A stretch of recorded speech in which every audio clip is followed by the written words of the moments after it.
Dans un Hollywood de plus en plus formaté, avec ses reboots, suites et remakes, il est de plus en plus rare de se retrouver devant une œuvre totalement originale qui réussit à surprendre son spectateur pendant tout le film, le confrontant parfois même à des choses qu'il n'a jamais vues au cinéma.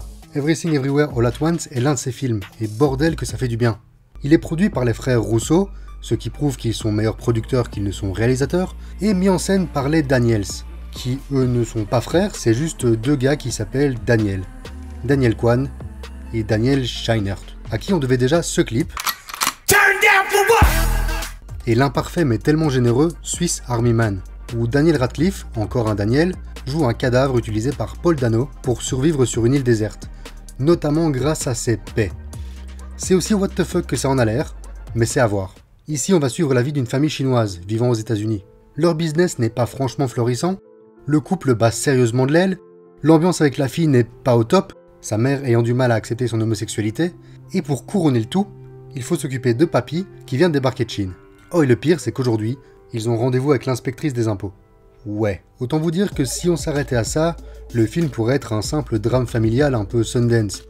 Et dans un sens, il l'est, sauf que tout ça vole en éclats après une vingtaine de minutes, lorsqu'on nous dévoile qu'il existe d'autres univers, des mondes parallèles, similaires aux nôtres ou presque, où chaque personnage existe également, mais sous une forme différente, selon les choix qu'il ou elle a effectués au cours de sa vie.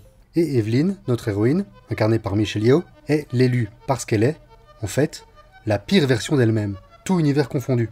C'est celle qui a fait les pires choix, mais donc également celle qui peut le plus apprendre et évoluer.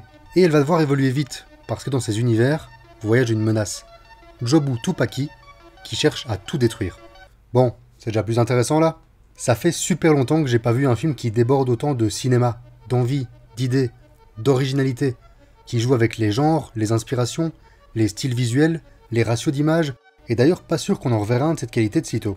Je veux absolument rien dévoiler dans cette vidéo, juste vous donner envie d'aller le voir. Alors je ne citerai rien de précis.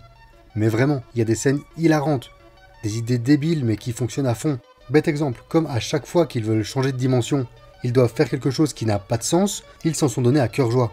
Ça verse parfois tant dans l'humour random qu'on se croirait devant Gumball ou Rick et Morty, mais tout s'inscrit parfaitement dans l'ADN du film, et ça rend des moments qui, pris hors contexte, n'auraient aucun sens, brillants, drôles ou émouvants.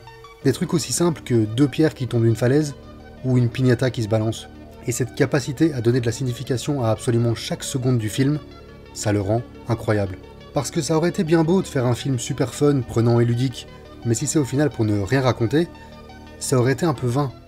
Et je vous avoue que c'était ma grande peur, que le film ne soit qu'une chouette coquille vide, dont on ne garde que quelques images en tête. Puis arrivent les 20 dernières minutes. Tourbillon de scènes plus dingues les unes que les autres, mais surtout, tourbillon d'émotions, réussissant à délivrer un vrai message sur la fausse vacuité de la vie et l'importance des gens qui nous entourent. Beaucoup de films ont une idée de base géniale, mais ne l'exploitent pas à fond, ce qui les rend frustrants. Ici, c'est du cinéma qui bouscule, qui ose, qui se permet des références super variées, allant de 2001 de Kubrick à Ratatouille en passant par Wong Kar-wai ou Matrix, en restant un tout totalement cohérent, et qui utilise pour le coup parfaitement son idée de base.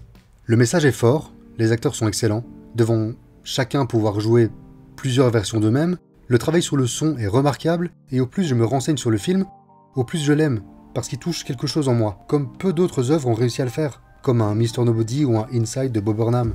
C'est un film que je reverrai, souvent.